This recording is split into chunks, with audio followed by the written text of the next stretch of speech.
Number A. Single dad. Janitor interrupted the meeting, then solved a $100M crisis in one move.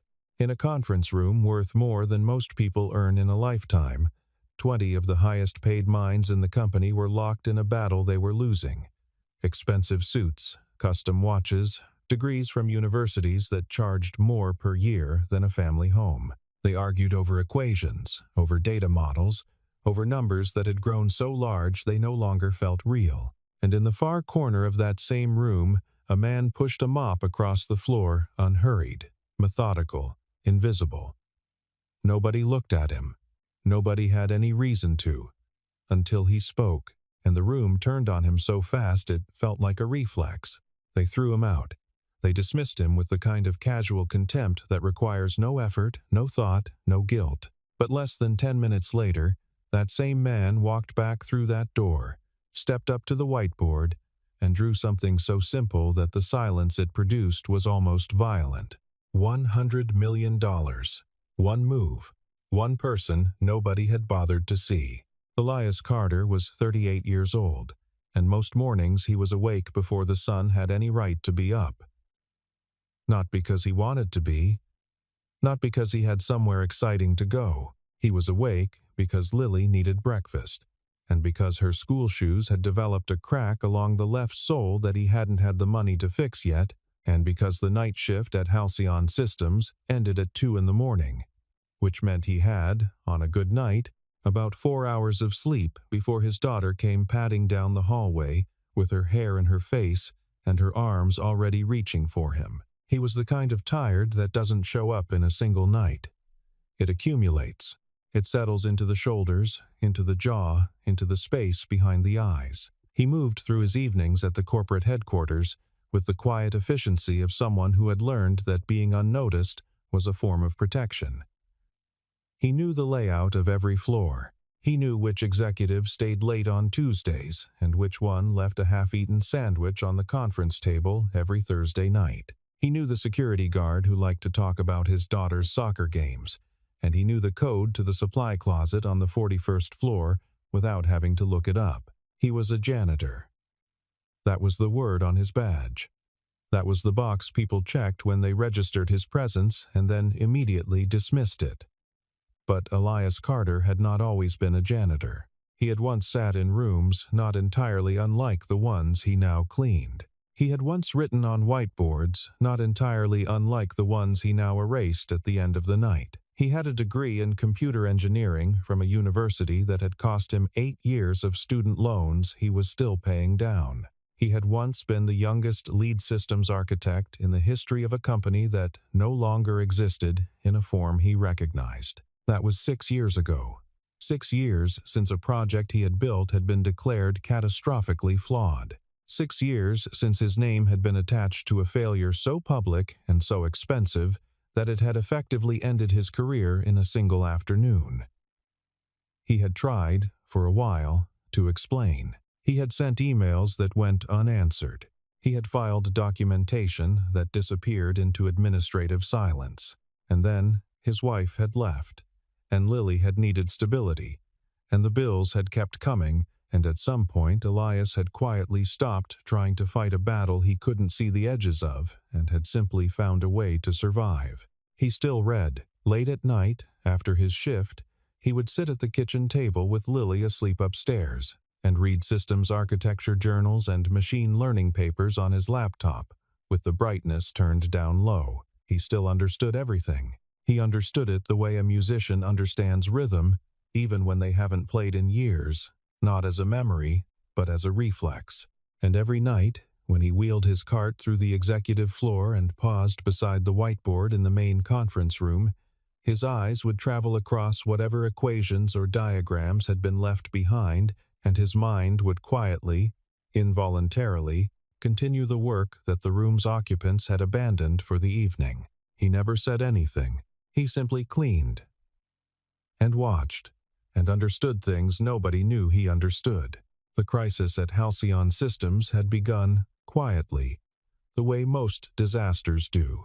A new financial AI platform, one that had taken 31 months and nearly $80 million to build, had gone live 3 weeks earlier, and for the first week, it had performed exactly as intended. The numbers had looked clean. The projections had been elegant. The board had approved bonuses before anyone had looked closely enough to notice that something, somewhere deep inside the system's decision logic, had begun to drift. By the second week, the drift became a pattern. By the end of the third week, the pattern had become a catastrophe. The platform was generating risk assessments that bore no consistent relationship to reality. It was flagging stable investments as volatile and rating genuinely dangerous positions as conservative. 2 institutional clients had already pulled their accounts. 3 more were threatening to. The total projected exposure, once the legal team had run their numbers, was $100 million, and that figure assumed they stopped the bleeding within 48 hours. Victoria Hale had learned about the full scope of the crisis on a Wednesday morning, and by Wednesday afternoon she had assembled every relevant mind in the building into the large conference room on the 41st floor. Victoria was 42 years old, and she had run Halcyon Systems for 4 years with the kind of precision that either inspired deep loyalty or chronic anxiety, depending on where you sat in the org chart. She was not someone who raised her voice. She did not need to. She had a way of asking a question that made the question itself feel like a verdict, and the people in that room had all felt it at one point or another. Beside her sat Daniel Brooks, the company's chief technology officer. Daniel was 45, broad-shouldered, and carried himself with the confidence of a man who had been told he was exceptional so many times that he had simply stopped questioning it. He had built a career on knowing the right thing to say in the right room at the right moment. Tonight, however, he was struggling. He had been struggling for 3 days, though he had managed to communicate this fact to no one in a way that acknowledged its full severity. There were 20 people in that room. Data scientists, machine learning engineers, 2 external consultants who charged more per hour than Elias earned in a week, and a row of senior analysts who had been printing out system logs since Sunday and still couldn't isolate the root failure. They had been in that room for 6 hours. The whiteboard was covered in branching diagrams and circled error codes and a timeline that someone had revised 4 times. The air had the particular quality of a space where intelligent people have been wrong for so long that confidence has curdled into something closer to stubbornness. The clock on the wall showed 9:17 in the evening. 47 hours remained. Elias arrived on the 41st floor at 9:45, exactly as his schedule required. He had cleaned the break room, restocked the paper towels in the small bathroom near the stairwell, and was moving his cart down the hallway toward the executive conference room when he heard voices through the closed door. Tense, overlapping, occasionally sharp. He did not intend to listen.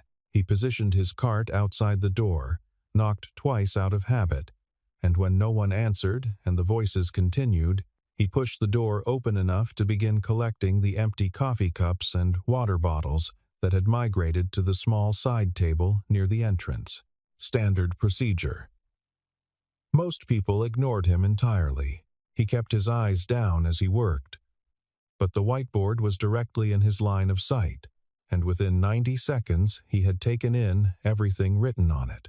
His mind processed it the way it always did, automatically, structurally, without any decision on his part. He saw the architecture they were working from. He saw the logic tree they had constructed to trace the error. And he saw, with a clarity that felt almost uncomfortable, exactly where they had gone wrong. The system's anomaly wasn't in the code they were examining. It wasn't in the data pipeline, or in the input parameters, or in any of the 3 areas they had circled and underlined and assigned subteams to investigate. The error was in the feedback mechanism, the way the system had been learning from its own outputs, and using those outputs to reinforce future decisions. A subtle but catastrophic weighting bias had been introduced somewhere in the early training phase, and the system had been amplifying that bias with every iteration. It hadn't been visible immediately because the error's effects were gradual, accumulating like interest. By the time the effects were large enough to see, the underlying cause was buried under months of compounded learning. Elias recognized it because he had built something almost identical 7 years ago. He had been the one to catch that exact same category of error in his own architecture before everything that came after had buried the fact of it. He stood very still for a moment, holding a paper coffee cup in each hand, staring at the whiteboard. He thought about Lily asking him last week, in the particular careful way that 8-year-olds ask questions when they are trying to understand something that adults seem reluctant to explain, whether it was true that he used to be good at computers. He had told her yes. She had nodded and gone back to her drawing, apparently satisfied. He had not been satisfied at all. He took a slow breath. He thought about saying nothing. He thought about how easy it would be to finish his route, clock out, drive home, and not think about any of this until it was already over. He was still thinking when his elbow caught the handle of his mop bucket. The clatter was not dramatic. It was the ordinary sound of metal against tile, sudden and flat, and entirely out of place in a room full of people who had forgotten anyone else was present. Several heads turned. Victoria Hale turned last, and when she did, her expression did not change so much as it sharpened. She looked at Elias the way she looked at anything that had entered her field of attention without permission, directly, without warmth, with the immediate question of what purpose it served. "You can finish that later," she said. It was not a request. Elias picked up the mop handle. His mouth opened before he had fully decided to let it. "I'm sorry," he said, "but I think the issue is in the waiting in the feedback loop. The system is reinforcing a bias from the initial training data."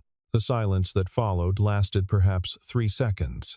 Then Daniel Brooks laughed. Not cruelly, exactly. More the way someone laughs when a situation presents an absurdity too obvious to let pass without acknowledgement. "I'm sorry," Daniel said, and his tone implied he was not. "Facilities," Elias said, which was the word on his badge and therefore the most accurate and least adequate answer he had ever given. Victoria had already looked away. "Please finish your work elsewhere. We'll have someone notify you when the room is clear." The security officer stationed near the door was already moving. Elias did not resist. He placed the empty cups on his cart, straightened his badge, and walked out of the room without looking back at the whiteboard. The door closed behind him with a quiet click that felt, in that moment, considerably heavier than its actual weight. He stood in the hallway for a long time. Through the long, narrow window beside the conference room door, he could see the whiteboard. He could see Daniel at the front of the room, pointer in hand, redirecting the team's attention to a section of code that was not the problem. He watched them chase the wrong answer with the focused energy of people who had been awake too long and were no longer questioning their own assumptions. 46 hours remained, give or take. He thought about Lily. He thought about the way she had looked at him last Tuesday morning when he had dropped her off at school, standing on the sidewalk in her coat with the collar turned up, waving at him with one hand while holding her lunchbox with the other, entirely unaware of how much of his life was organized around making sure she never had a reason to stop waving like that. He thought about what he had been and what he had been made into, and the long, careful distance between the two. And then he thought about something Lily had said to him 6 months ago, in the back seat of the car, in the particular distracted voice she used when she was thinking out loud and had forgotten he could hear her. She had said, "I think the bravest thing is when you know you're right and everyone thinks you're wrong and you say it anyway." He had asked her where she'd heard that. She had shrugged and said she made it up. He looked at the whiteboard one more time. He looked at Daniel pointing at the wrong section with complete authority. He looked at the clock. He straightened his jacket. He knocked on the door. And then, before anyone answered, he opened it and walked back in. The reaction was immediate and collective. Several people at the table turned with expressions ranging from confusion to irritation. Daniel stopped mid-sentence. Victoria looked up from the document in front of her, and for a fraction of a second her expression was something he had not expected. Not anger, but a kind of sharp, involuntary curiosity the look of someone who has just registered an anomaly their brain hasn't yet categorized. Then her jaw tightened. "I'll need to call security." 30 seconds, Elias said. His voice was level, not loud, not apologetic. "If I'm wrong, you've lost 30 seconds. If I'm right, you've saved the company." Nobody moved.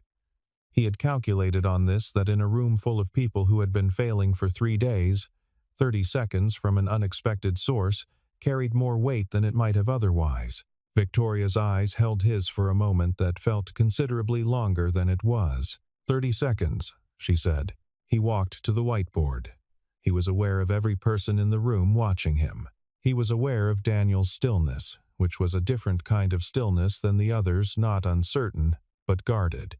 He picked up the blue marker and did not hesitate. He did not erase everything. He cleared a specific section, the decision-weighting architecture in the system's reinforcement loop, and beside it, he drew something new.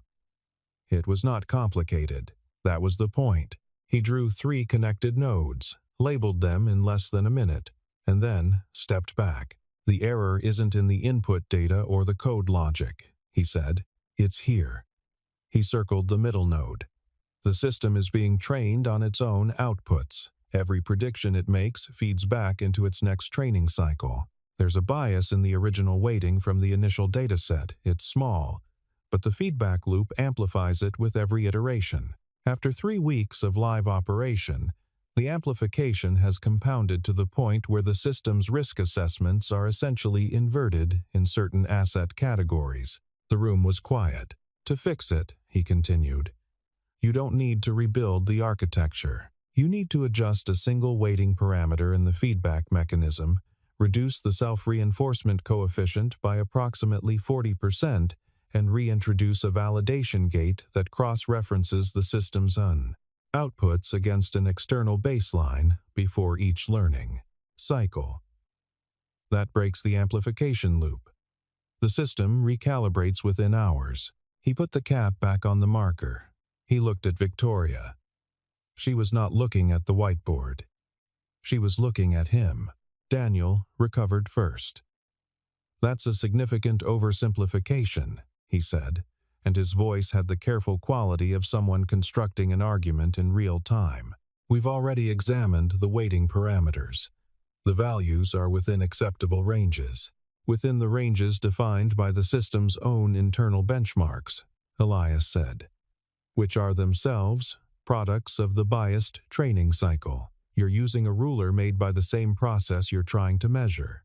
A woman near the middle of the table, one of the external consultants, leaned forward slowly and looked at the diagram on the whiteboard. Her name was Sandra Pierce, and she had a reputation for being the person in the room who would say out loud what others were reluctantly thinking. She pulled her laptop closer and began typing. 3 minutes passed. Sandra looked up. She looked at Daniel, then at Victoria, and then at the man standing at the whiteboard in a gray facilities uniform with a Halcyon Systems badge clipped to his chest. "He's right," she said. "The self-reinforcement coefficient is sitting at 0.93. That should be capped at 0.55 for a system with this training dataset profile. I don't know how we missed it." A second analyst was already running the corrected parameters through a simulation model on the shared screen at the far end of the table. The room watched the simulation run in a silence so complete that the ventilation system was audible. The numbers on the screen shifted. The error curves flattened. The risk assessment outputs aligned with the external validation data for the first time in 3 weeks. The simulation completed. The screen showed a green status indicator. Nobody said anything for a long moment. Then Victoria Hales set down the pen she had been holding and looked at Elias with an expression that was entirely new. Not warmth, exactly, but the full, undivided weight of her attention, the same attention she gave to anything she had determined was genuinely significant. "Who are you?" she asked. And this time the question was not rhetorical. He told her the short version. Elias Carter, former lead systems architect. He had built a financial modeling platform 6 years ago that had been declared a catastrophic failure in a very public and very damaging way. His name had been attached to it. His career had ended shortly thereafter. The room had gone very quiet in a different way now. Not the quiet of people waiting for the next development in a technical crisis, but the quiet of people recalibrating something more fundamental, their understanding of what they were actually in the middle of. Victoria asked the question without looking away from him. What company? He told her. She knew it. Several people at the table knew it. The failure had been significant enough to circulate in industry conversations for a year afterward. Elias watched understanding move across Victoria's face in the particular way that understanding moves when it is rearranging something that was previously settled. That project, she said carefully. The post-mortem report attributed the critical error to a flaw in the foundational architecture, introduced at the design phase. Yes, Elias said. That's what the report said. And you were the lead architect. I was. But I didn't introduce that flaw. He said it without heat, without the defensive urgency of someone who has been waiting 6 years for the chance to say it. He said it the way you state a fact about the weather. I identified it during the final pre-launch review and flagged it formally in writing. I was told it had been corrected. It hadn't been. When the system failed, the documentation of my flag had been removed from the project record. The silence that followed was a different quality again. Daniel Brooks had not moved in some time. He was sitting very still at the table with his hands flat in front of him. And for the first time that evening, he was not the largest presence in the room. Something about his stillness had changed. It was no longer guarded. It had become the particular stillness of a person who has realized, with sudden and unwelcome clarity, exactly where the next 30 seconds are going. Victoria turned her head and looked at him. She did not ask him anything. She simply looked at him, and the quality of that look was such that 3 people at the table instinctively shifted in their chairs. I'd like the original project documentation pulled, Victoria said to no one in particular, but with the absolute certainty of someone who already knows what it will show. Tonight, the documentation took 40 minutes to locate and another 20 minutes to parse. Victoria sat at the conference table and read in silence while most of the room waited. Elias had been offered a chair, which he had taken without comment, and which felt strange in a way he couldn't immediately identify, not unwelcome, but disorienting, the way returning to a familiar room after a long absence can be simultaneously recognizable and wrong. What the documentation showed was not complicated, once you knew what to look for. There was Elias's original flag, time-stamped and formatted in the standard internal reporting structure. There was the acknowledgement logged against it by the senior technical reviewer, and there was the absence, conspicuous and unambiguous, of any record showing that the flagged issue had been investigated, escalated, or resolved. In the version of the documentation that had been submitted to the post-mortem investigation, that flag did not exist. The metadata told its own story. Daniel Brooks resigned before Victoria had finished reading. He did it by standing up, taking his jacket from the back of his chair, and saying, in a voice that had lost all of its earlier assurance, that he needed to speak with legal counsel before continuing the meeting. Victoria told him that was his right. She also told the head of HR, who was present at the table, to initiate a formal review under the company's conduct policy, and that Daniel's system access should be suspended pending the outcome. She said both of these things in the same tone, with the same tempo, without raising her voice. There was no satisfaction in it that Elias could see, simply precision. Daniel left. Nobody watched him go except Elias, who watched him with an expression that was not triumph and not anger and not relief, but something quieter and more complicated. 6 years was a long time to carry something. The weight of it did not disappear just because the record had been corrected, but it shifted. Something that had been pressing inward for 6 years released, just slightly, and the space it left behind felt unfamiliar. Sandra Pierce, across the table, looked at him for a moment and then looked away. No one said anything about the 6 years. There wasn't a sentence adequate to it, and the people in that room were smart enough to know it. Victoria dismissed the team at 12:30 in the morning. Sandra and two senior engineers stayed behind to implement the system correction, which, exactly as Elias had described, stabilized the platform within 2 hours. The $100 million exposure narrowed to a projected loss of under $4 million, most of which was recoverable through renegotiated client agreements. By the following evening, 2 of the 3 threatened institutional clients had been retained.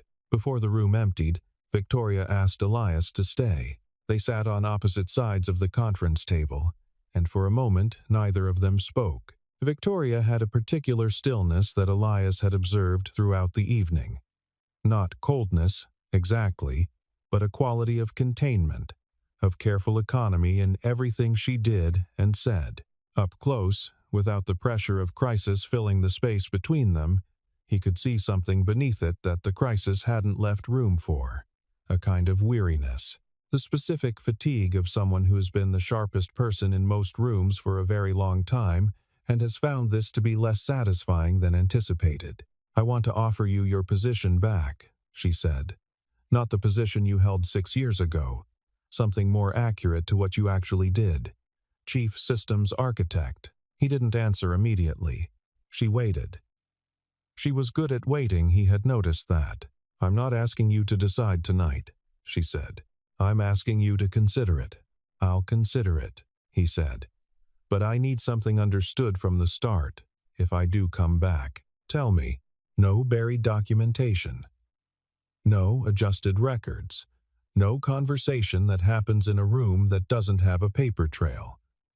Whatever I flag, it stays flagged. Whatever I find, it stays found. I'm not asking for special treatment.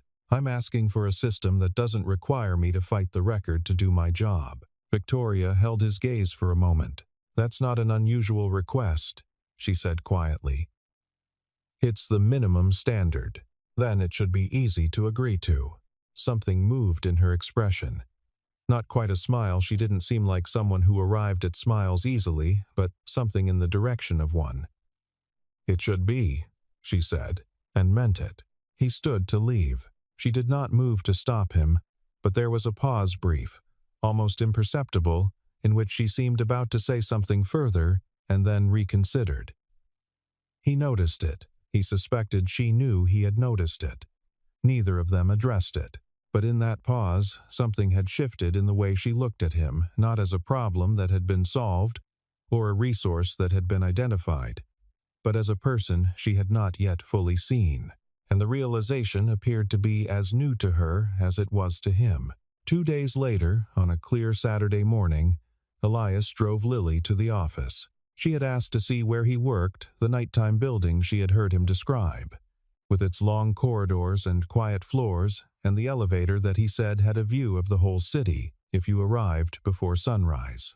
He had not yet told her about everything that had happened. He was still working out how to explain it in a way that an 8-year-old would understand. They rode the elevator to the 41st floor. The building was quiet on weekends, a skeleton staff, a few engineers, the distant mechanical hum of servers in the data center 2 floors down. Lily stood at the window at the end of the main corridor and looked out at the city stretching away in every direction. And her eyes were the particular size of eyes that have encountered something larger than anticipated. "Is this where you work?" she asked. "It's where I've been working," he said. "It might be where I keep working, in a different way." She thought about this for a moment. Then she looked at him. "Are you a hero now?" He laughed. It was a real laugh, the kind that surprises you by arriving before you've prepared for it. "No," he said. "Not even close. But you did a brave thing." He crouched down so he was at her level, the way he always did when he wanted to say something important. She watched him with her mother's eyes, serious and very clear, and not easily fooled. "I did something I should have done a lot sooner," he said. "And it cost me a few things that it shouldn't have. But no, not a hero. Just a person who decided to stop being quiet about something that mattered." Lily considered this with the full weight of her attention, which, at 8 years old, was considerably more substantial than most people gave her credit for. Then she nodded, in the way she nodded when something had been satisfactorily filed away. "Okay," she said. "But I think that's sort of what heroes are, actually." He looked at her for a long moment. Then he stood, and he took her hand, and they walked together down the long corridor toward the window and its view of the city, which at this hour was lit gold and ordinary and entirely possible. He submitted his acceptance on Monday morning. He wrote the conditions exactly as he had stated them. In the conference room, transparency in documentation, clear escalation paths, no retrospective alteration of records, and Victoria countersigned without amendment, which was itself a kind of statement. On his first day as chief systems architect, he arrived early. He took the elevator to the 41st floor and stood in the corridor for a moment before entering the main workspace. The whiteboard in the conference room had been wiped clean. There was a fresh set of markers on the tray below it, still in their packaging. Victoria was already in. She passed his office at 8:15, paused for a fraction of a second in the doorway, and looked at him the way she had looked at him in those final minutes of their late-night conversation, fully, without the professional distance she maintained with everyone else, as though she had made a small but deliberate decision to let something she usually carried alone become visible for just a moment. "Good morning," she said. "Good morning," he said. She moved on, but she did not move on entirely. And they both understood this, and neither of them said anything about it yet. There would be time. That was the thing about starting from respect. It didn't arrive in a rush. It built the way good systems build, carefully, with redundancies and proper weighting, and a feedback mechanism that corrects for error rather than amplifying it.